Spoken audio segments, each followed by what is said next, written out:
Hi, welcome to Truth Sentinel, watching over the truth in the news. My name's Scott. Today's date is March the 11th, 2014. Just remember you can contact us on Facebook if you do a search for Scott Sentinel.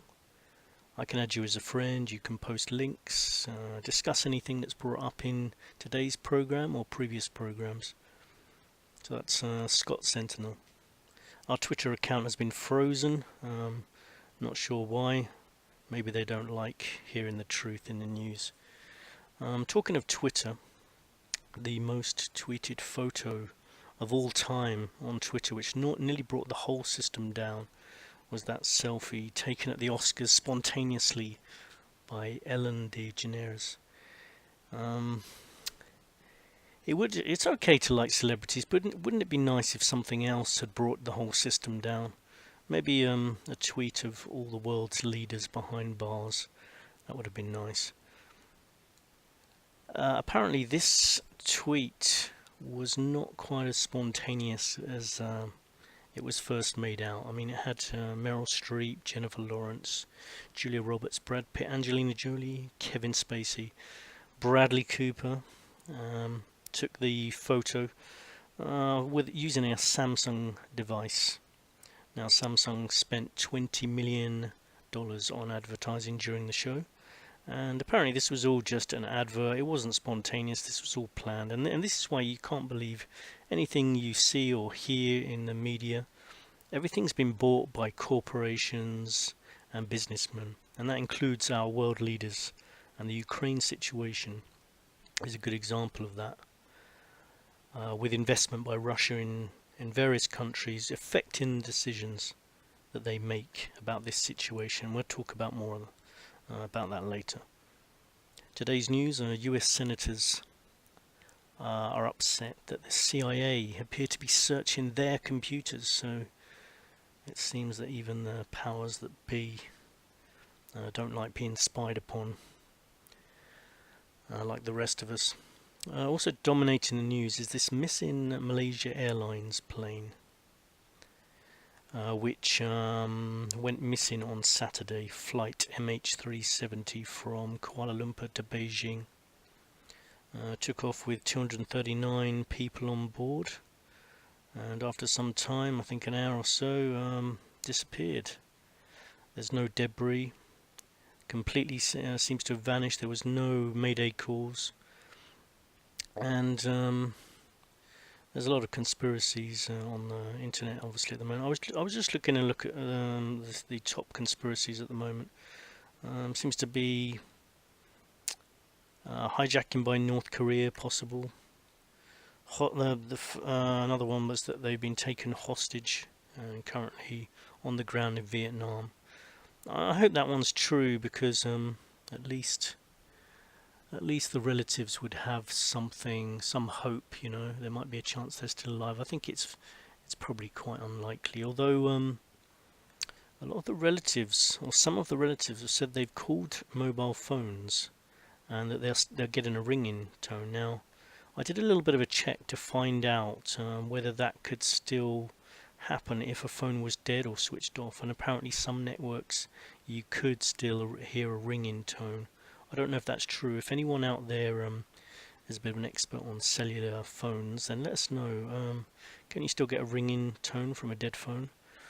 I hope they're alive, but it's looking unlikely. I mean, one thing I did find online, apart from the other conspiracy theories or theories, terrorist bombs, alien abductions, one thing I did find that did seem to be very credible was someone was showing the flight tracker from that flight, because these days you can actually track flights yourself online. You can go to the websites of the relevant airlines. Now, someone had the tracking for that flight. Now, I don't know if this is true. I'm just reporting to you what I saw on the internet. And this guy said that in the last 24 hours, the tracking for that flight has been changed by someone.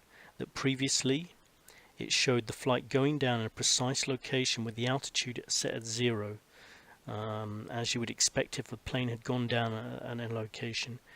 But he said in the last 24 hours it's been changed to match the current news story, which is that the plane deviated its flight course. And he says now the same tracking device he checked in the previous days shows the plane suddenly shooting up 10,000 feet and appearing to change direction. Now that's very suspicious if that's true. I mean, my immediate reaction is that this is probably some cover-up, similar to the TWA flight some years back. That was probably blown out of the sky by a missile. I remember the actual day of that TWA. I think it was 800 flight. I remember the day that happened, and a witness appearing on the news, live broadcast, saying that he saw a missile come out from the sea. Now, then you never saw that guy again. There were a few other witnesses said the same thing. Now, people aren't stupid. They know what something coming up from the sea looks like. They were told no, that didn't happen. But and people have written books about TWA Flight 800 since. It was probably some kind of military accident or deliberate attack on that plane. Who knows? Sometimes, we'll never get to the truth. But something's happened here. I don't think we're being told the full story about that flight. I expect they know where that flight is, and they probably know what has happened. But until they get the story right, now whether it's a cover-up, or whether it's another accident, I don't know. But I imagine we don't know the full story at the moment. Something's going on with that. I believe that they would have been able to track that plane using the beacon, or they would have been watching the precise location of where it was last seen. And the fact that someone's tampered with the flight tracker, if that's true, I'm only going on what I've seen on the internet, shows that something's a bit suspicious here. Let me know what you think about that. Anyway, these are just my opinions, of course. Okay, also in the news, Oscar Pistorius vomiting when details of the post-mortem of his girlfriend's death, where he allegedly shot her when she went to the bathroom. I mean, personally, I'll give you, sometimes I'm just going to give my opinion. At the moment, listening to the evidence, and it's being televised, I think he's guilty.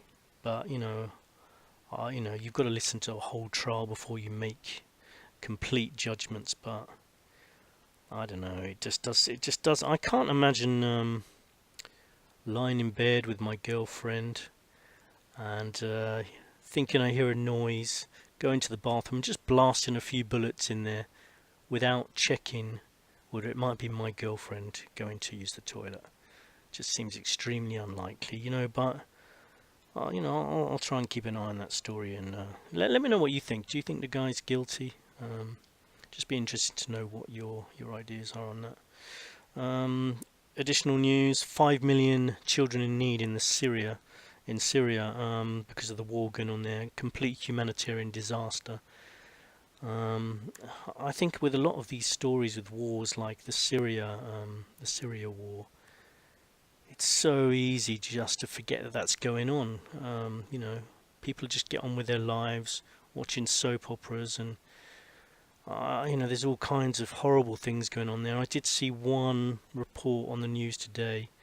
Occasionally there's some good reports, and there was a reporter, and he was just hugging a couple of children who'd lost their parents, and the children were opening up to him and telling him that, one of them said that, and the last time she saw her father, and she only looked about, I'd say, 3 or 4 years old. Last time she saw her father, he was being dragged away, and she never saw him again. Another one saw her father being shot in front of her. It's terrible, really is. It's difficult to know what to do about that situation, but I think it needs to be kept in the news, and that we need to see stuff like that. I know a lot of people switch off the news when anything negative comes on, but I do think we need to know what's going on. How are people gonna be motivated to help those children unless we see what's going on? Also in the news, trade breaks from the EU for Ukraine, 500 million euros to help them in their current situation. And we'll be talking about Ukraine next, I think, as it's also dominating the news. Although it has been a little bit quieter this week, I think the story's far from over. Is Putin going to turn out to be another Hitler? I mean, he's well respected by Russians and even Ukrainians. I remember when I was living in Ukraine and in Kazakhstan as well. I did ask people what they thought of Putin. There was a lot of admiration for him. Russians and Ukrainians, people from Soviet, ex-Soviet countries, they do tend to respect maybe a different type of person than Europeans, perhaps Americans too, and other people in the West. They seem to respect people far more who are kind of maybe aggressive, more macho, maybe even arrogant. I would say arrogance is does seem to be a virtue. You know, if you think you're the best, and you know, I don't know. That's the way it seemed to be to me anyway. So it seems like at the moment he probably feels like he can get away with what he's doing. Some people say he's not likely to carry on much further than the Crimea because he hasn't got the money, but I don't think he would care. I think he'd be quite prepared for people to lose their lives in order for him to achieve some kind of ambition that he has to maybe regroup and start bringing back all the ex-Soviet countries together and build the USSR again. Also, don't forget there's nuclear weapons. You know, just one of those would be a serious threat and would be enough to keep a war going for a while. And I think the problem with Putin is as some other people have said, he doesn't like being backed into a corner. And I think he's got a lot of pride, and I don't think he would turn down or back down from using a nuclear weapon. What do you think about that? I mean, it's too early to discuss maybe these types of things, but thermonuclear war is not completely out of the question if this is kind of like a worst case scenario for this situation. I hope it doesn't happen, but I think if it does, it won't be through accident. I think if it's going to happen, it's been planned. That might be a fairly radical thing to say, but what do you think about that? Do you think a situation like this could have been completely planned? Or is this happening as we see on the news? Yanukovych says he's going to return to Kiev. This guy seems totally deluded to me. Even Putin told him his job is over. Forget about it. But he says he's going back to Kiev. He's going to become the president again. Just seems completely deluded. The poor guy.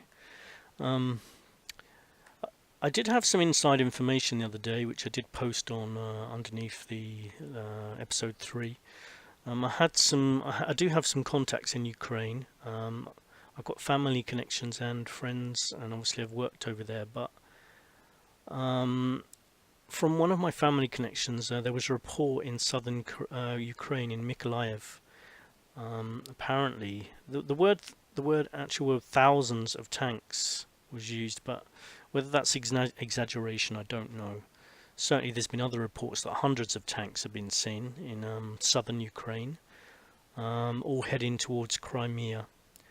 And apparently some seem to be Russian, some Ukrainian. It's all a bit sketchy, but there's definitely been quite a few reports, apart from that one that I heard firsthand a few days ago. There's definitely lots of tanks heading towards Crimea. And certainly a larger number than maybe a defence force. Like, it seems like in the next week or so, it wouldn't be a big surprise to me if there's going to be the start of the war there, because of these tanks, basically. It doesn't look good. There's also reports of military build-up by NATO forces as well in surrounding countries such as Poland. We're not told anything in the news anymore. I mean, this is all happening behind the scenes. So don't be surprised if there's a war within the next week over there. Now, some people said that Yanukovych was overthrown by fascists. Fascists. I don't think so personally. I'm sure there was some sort of more militant protesters there, but there was also thousands of people on the streets. Yanukovych wasn't a very popular guy. Everyone knew he was corrupt. So it's a bit more than it definitely wasn't just fascists that overthrew him. Saying that, I wanted to say a little bit about the people in Ukraine. Now, obviously, I've got lots of friends over there, and there's some really good people over there. But it would be fair to say, particularly in Western Ukraine, that there is a very nationalist feeling in West Ukraine, and they love Ukraine. Ukraine is the Ukrainian language is the best, and they're fiercely loyal to their country. And you could even go to the stage where you'd say some of them would be quite racist towards some other cultures, but that I think applies to Ukraine, Russia, even obviously our own countries. There's racism, but it's fair to say that it's quite a xenophobic country because there aren't too many darker skinned people, for example. I actually brought this up with one of my classes in Ukraine. I used to teach English over there, and when you teach English, one thing you quite often do with higher levels is have discussions. So you can discuss pretty much anything within reason. Now, one thing that did come up was racism, and I was aware that it was fairly racist over there. There's no denying it. I think anyone who says it's not racist over there really just must have their eyes closed. But anyway, I asked my class, because it came up, okay, do you think Ukraine's racist? And they said, no, no, no, no. And I said, well, would you be happy for some, more dark-skinned people, black people, to come to Ukraine? And they immediately said, no, no, no, no. And I said, well, okay, well, it seems like you might be a bit racist then. Also, a lot of them would never consider marrying a dark-skinned person. And, I guess there's other people out there maybe listening who have a preference, but I think that's a good test, maybe. We all have our preferences, but if you wouldn't marry someone of a different ethnicity to yourself, just because you wouldn't, I think you at least have to question why you wouldn't, Anyway, let me know what you think. I'm sure there'll be some people completely disagree with me on that. And it's good to disagree with me. Basically that's the idea of this show, is to just discuss, have agreements, have disagreements, but just try and keep things pleasant, So, as I was saying, Ukraine, there is a lot of patriotism over there, especially in Western Ukraine.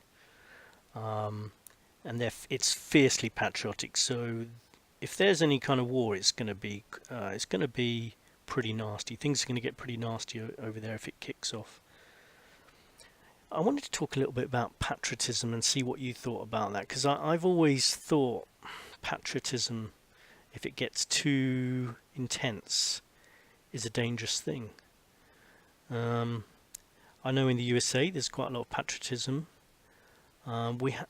To me, in the UK, it seems we're much, much less patriotic, at least on the surface. Maybe it's because I'm living in London, and it's very multicultural here.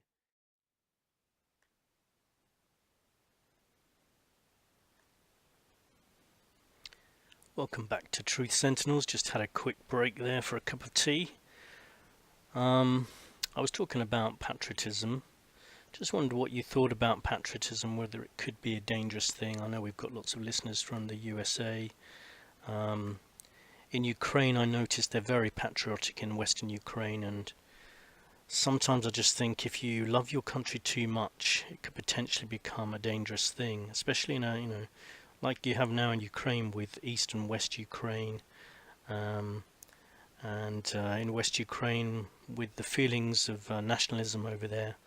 and it's definitely, when I was there, I felt like they were quite xenophobic and didn't want, in some cases, to be interbreeding with other cultures, particularly dark-skinned cultures. Whether patriotism can sometimes merge into racism, if left unchecked. What do you think about that? I know there's going to be a lot of people may disagree with me on that, but that's fine. That's what this show's about, having discussions about different topics. Just a roundup of last episodes that we talked about. We talked about Ukraine in previous episodes. We've talked about the potential for World War III over there. Still feel like it's a really dangerous situation and that World War III could be possible there. Talked about media manipulation, particularly that's going on in Ukraine, the misinformation and feeding into people's current beliefs. I think, people have beliefs, and then if the media is aware of that, or if political leaders are aware of that, they can just feed people and feed a fire of enthusiasm toward an already held belief. And that seems to be what's going on with East and West Ukraine. Other things that we talked about was the rise of police brutality, the mistrust of the police. Over in the UK this week we've had a lot about the Stephen Lawrence inquiry. Stephen Lawrence was a young black boy murdered in 1993, and it's just come out this week that there was a lot of undercover police covering up corruption, spies on the family involved, and they've completely lost trust, as have many people in the police. Today on the news in the UK, a policeman was shown, he was finally convicted because he punched a shoplifter in the face, which is a bit extreme really, isn't it? In Regent Street, which is in central London, right in the centre of London. He was caught on video, punched her repeatedly in the face after she got caught shoplifting. And it does seem that there's a rise of this throughout the world. I've seen lots of videos in the US as well, where the police have just seem to be getting out of control. Now, I'm not sure what's causing that. What is it? There seems to be just a fairly gradual breakdown in the whole of society at the moment, as far as I can see. Anyway, at least this policeman was convicted and will be losing his job. He's got to do community service.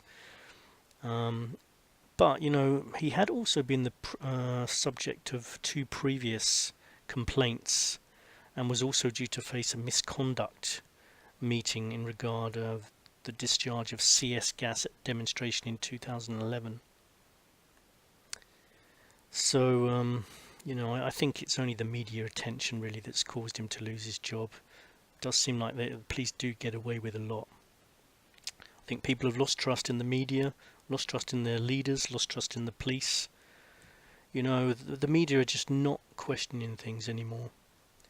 Last week, I think we also talked about Tony Blair texts he sent to an editor of a big newspaper over in the UK, where he told her not to worry about a phone hacking scandal that she was going to be involved in. That there could be an inquiry, and to me it sounded like he was saying, yeah, don't worry, there's going to be an inquiry like the cover-up inquiry we had of David Kelly. Basically. And not even there's not been any questioning about that at all. It was just reported. No investigative journalism is happening anymore. There was nothing on that about why Tony Blair's in contact with an editor of a national newspaper. It's just there should be a lot more questioning about that. The government do not represent us anymore. That's how I feel. And I think a lot more people. How do you feel? Let me know how you feel. Do your government represent us? I mean, do they represent your views? Do they represent the decisions you would make in the situations that are going on around us? They certainly don't for me. These people are all from very different backgrounds to people in society. A lot of them are public school educated, come from rich families. And how can you make decisions about other people's lives when you just don't have the same kind of lives at all? As there's a popular TV politics program over in the UK. where people ask questions about events in the news. It's called Question Time. Good name for a show, I suppose.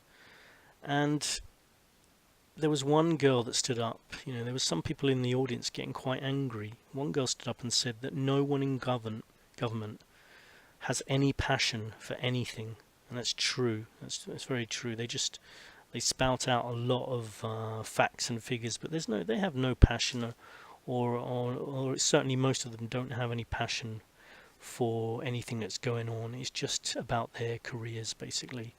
Another guy stood up and made his views known, and he was a tramp that had just come out of the street, and he actually walked out, and they didn't really listen to his views and shouted him down.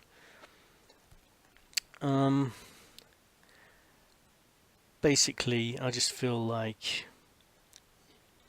it'd be nice if we had people in power, as I said in previous shows, that represented what we thought and the problems we have in life. But it does seem like society's breaking down. I mean, other things that I've been reading recently. There seems to be a trend in sons and daughters suing their parents. I mean, I read about Rachel Canning. This is from the States. She was kicked out of her house, or says she was kicked out by her parents, and is now suing her parents for kicking her out. She does sound like a spoiled little brat. I'd be interested to know from any of our US listeners if they've got any more information on that and whether that's the case.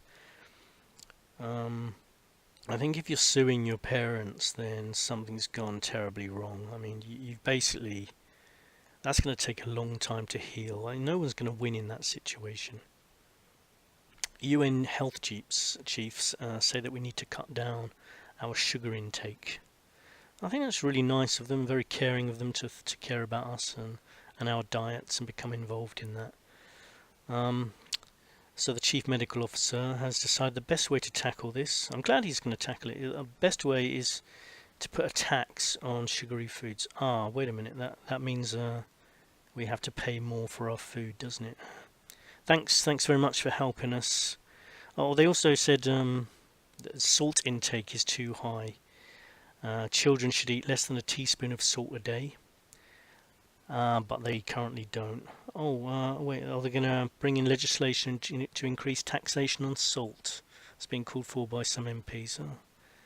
Again, it's very nice of them to help us there. So anything with salt or sugar is going to go up, which is pretty much everything.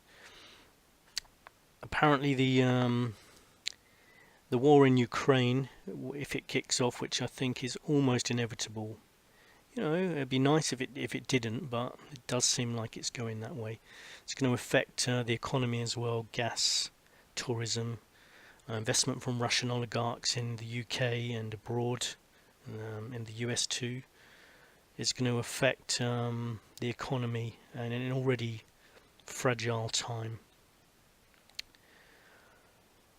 I wanted to give a citation occasionally, but rather than citations from professors or lawyers or politicians, which usually people do, I thought I'd just give a citation from a guy called Frank, which I saw in the comments section of the Daily Telegraph 7 days ago, an article there.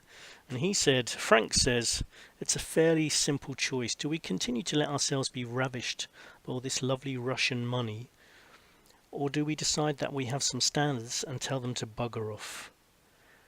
And I just thought that was a great thing for Frank to say.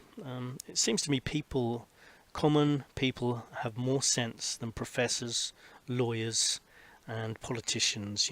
It's people like Frank that I want to listen to.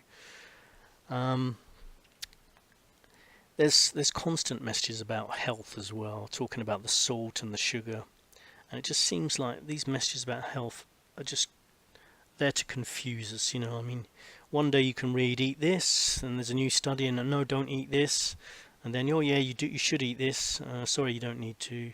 Like omega-3 apparently for years has been great, and then I read the other day, no, it can help raise the cancer risk, and that's the cancer risk from basically unknown source. What causes cancer, I'm not sure, but like I said in a previous episode, If you look at the amount of nuclear weapons test detonations that have occurred since 1962, it directly correlates with the rise in cancer.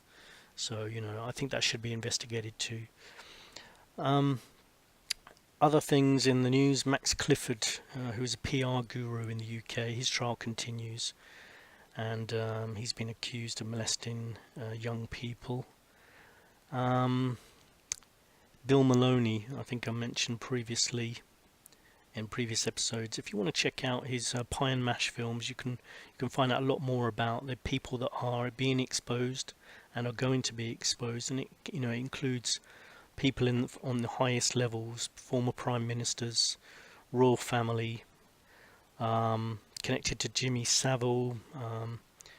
If you want to find out more, go and check out Bill Maloney, Pie and Mash Films. I'd like to get Bill Maloney on this channel for an interview at some point. So if for some reason he happens to be listening to this, please make contact with us on our Facebook page, Scott Sentinel, and we'd like to start interviewing people for this show, and Bill Maloney would be definitely one of them.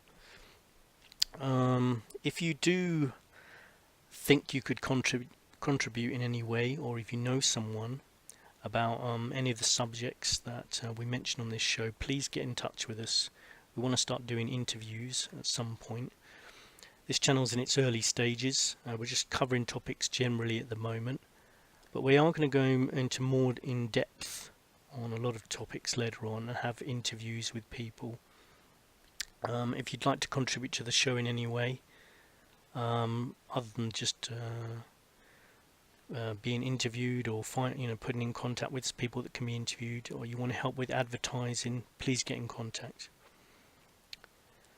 Okay, let's move on. Another thing I wanted to talk about was the Muslim religion that's been coming under a lot of attack over the last few decades, really. There's been a lot of militant Muslims causing all kinds of problems, and in turn it has affected freedom of speech, I think. There's been there's problems in the UK at the moment, actually. I heard on the news a few days ago that in the streets of London there were militant Muslims going along in vans calling for Sharia law to be brought into England. It's a very extreme view, and it's not going to be popular here, that's for sure. But the thing is, swathes of London are now owned by Saudis, and along with Russian billionaires. So once you start buying up large parts of cities and countries, and you've got your financing political parties in either directly or indirectly. Stuff like this, bringing Sharia law into the UK might seem impossible now, but 20 years down the line, who knows? I hope it doesn't happen anyway. But it certainly doesn't help relations between different cultures. And I wanted to talk about immigration a little bit today, not too much, but just a little bit. I know there's problems in a lot of countries due to immigration. Immigration, I think, is a good thing in general.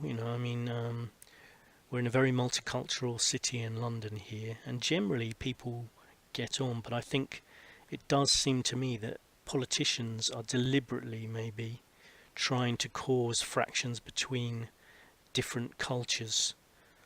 We need if there was a really good government in control of our country, I think cultures are separate from each other, but to encourage people to get along, to encourage cultures to mix. There's a lot of tensions building here, and I think you saw that just the instant there was I think there's a lot of tensions below the surface here in London. I hear in the US as well there may be tensions regarding illegal immigrants over there.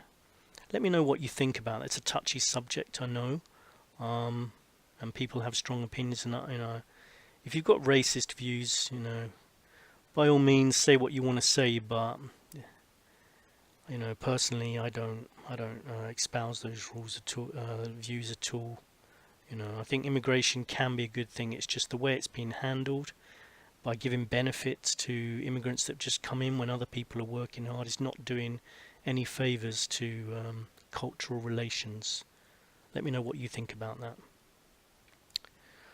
Now, another thing I heard was Edward Snowden, now still hiding out in Russia, and apparently he's got some big news which he's withholding at the moment, and maybe has passed on to Putin, which Putin can use as a bargaining chip in this current Ukraine situation, so that they don't react, because if they react then he can release this news. It's an interesting thing to think about anyway, that maybe he doesn't need money or anything else, he can keep them at bay because he's got something more powerful, information, embarrassing information. It doesn't sound totally incredible.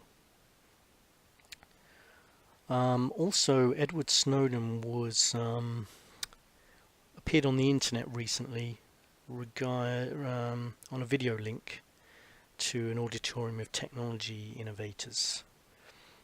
And also there was Julian Assange speaking on video, calling the NSA a rogue agency. That's dirt on everyone. And then also Glenn Greenwald, who's done written articles for the Guardian newspaper.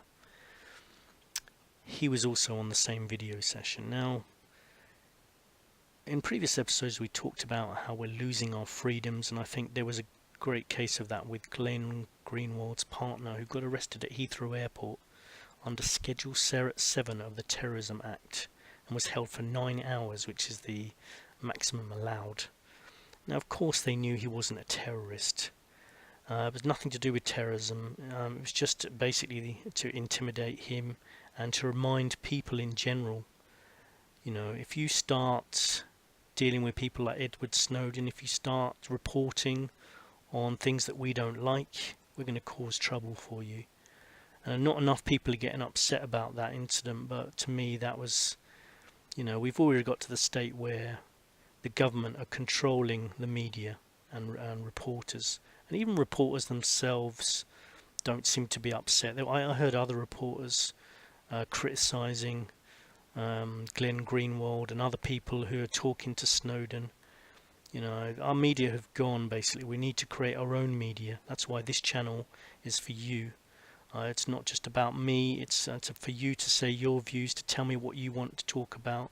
We need to take over the media ourselves, create a new media, non-mainstream media, which will eventually hopefully take over, and to keep the truth out there, not influenced by money again. Everything is influenced by money, it seems. As mentioned before, I should just mention a little bit about myself, so if you're a new listener, where I'm coming from. I'm more of a world traveller. I teach English amongst other jobs I've done. So I've travelled a lot around the world, and a lot of the places I've been to seem to coincidentally have fallen into the news. I didn't actually. A lot of these places I've been to before disasters occurred or before world events occurred, like Fukushima, Thailand, Ukraine. I've been to a lot of other places, like the USA, Thailand, Turkey. I told you about Noah's Ark expedition I went on in the 90s, went looking for Noah's Ark. I'm interested in archaeology, I know it sounds a bit crazy, but I just like to find out what things are true, what things aren't true. I have also investigated crop circles. I'm not sure how I feel about them, to be honest. Some of them are definitely fakes. I visited one of the big ones near Stonehenge, another spooky place in England. Thousands of years old, that group of stones, and still people aren't quite sure what they're there for. I've been to Kazakhstan, so basically I've been to Fiji, Australia, Poland, most of Europe, Brazil. Brazil, where there's a lot of demonstrations going on over there about the World Cup. A lot of corruption over there. Protests about the money being wasted on the World Cup and being diverted to corrupt officials. And some people saying that there's no way they're going to build everything in time for that. They're just siphoning off all the money. So it's going to be interesting to see what happens there. I was in Rio de Janeiro. I'd like to go back to Brazil. I haven't been there. Wasn't there for a long time. But because I stayed in the touristy kind of areas, I felt quite safe, and I was quite surprised about that. But I did get the feeling that if you went off to the side streets at all, where there wasn't many people, then it might be a different story. But like a lot of other countries, Brazil doesn't have to be like that. It doesn't have to be so full of corruption and murders and deaths. Um, and with a police force you can't trust. It doesn't have to be that way. The only reason it's like that is because of the leaders in control of that country. The same applies to Ukraine. The same applies to other corrupt countries in the world, including our own. I just think we don't see it as much because ours is better hidden. Let me know what you think about that. I also mentioned about the book of Revelations in the Bible and how, whether you believe in God or not, that it's worth reading that, just because there's a lot of people that believe that what's happening in the world is linked to what's prophesied in Revelations and in the Bible, and whether it's happened because of prophecy or whether people are actually following that, so like a self-fulfilling prophecy. I mean, for example, like people talk about the end of the world, kind of a final battle of Armageddon. Did you know there's actually a place in Israel called Megiddo, which is in Hebrew, I think is no, sorry, its Greek name is Armageddon. So that's where the final battle of the world, the end of the world, is supposed to happen. So keep an eye on that area. It's strategically located, overlooking the Jezreel Valley from the west. So if you see any tanks go into that area, let me know, please. What do you think? I mean, is World War III possible? Is this Ukraine situation it? Or do you think it's something else? Is it the Syria war? Do you think it's going to be North Korea that caused World War III? I think we're living in dangerous times anyway. When you've got people like John Kerry, I'm really not a big fan of his. I've got a real bad feeling about him, and it's partly to do with the Syria war, when he wanted to go to war in Syria, and he just seemed like, the way he was talking was like a madman. He seemed like he so wanted that war to happen, and I feel like this Ukraine war might just be a dream come true for him. It was just Plan B basically for him. Basically, just to remind you, this show is a discussion channel. Please leave comments in the section under the video. Have discussions with each other. Let me know if there's anything you want to talk about in the next show. Like I said, I do want to get guests on. I do want to fill it with more in-depth content and do reviews of other shows. I have been listening a bit to Alex Jones and Hagman this week, and John B. Wells as well. But like I said, I do tend to listen to them at night and then fall asleep and don't actually get the main gist of the program. It's because I also have to work for a living as well, as do we all. And I mentioned that's the part of the problem, is that we're all so busy doing things that we have to do to survive that we can't actually take everything in, and it's harder for us. Just another quick appeal: if you do get the chance, please share these recordings with friends, with family. Try to make posts on other sites. This is your channel. It's not just about me. We need to try to take over the media, to at least have discussions about things that happen, to investigate things. The more and more of us that can spread non-mainstream media views, the better. So please try and post this video in different places.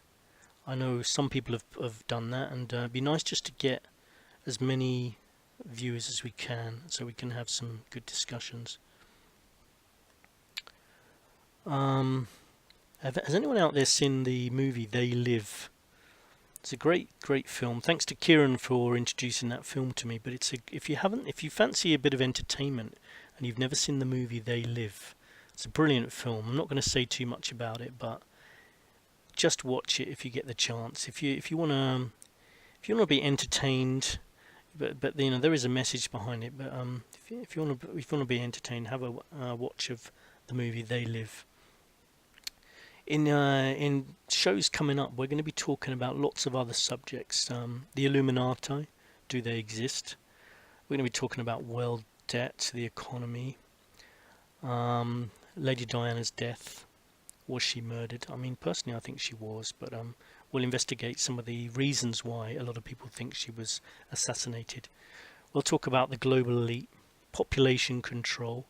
I talked about the Georgia Stones, which are in the US, in Georgia, funnily enough, where there seems to be a scary depiction of a future there of a population that's much, much less, more than 90% less, probably more than 95% less actually than it is now. And there's some people that believe there's an agenda out there by the global elite to exterminate most of the people on the planet so that they can start again.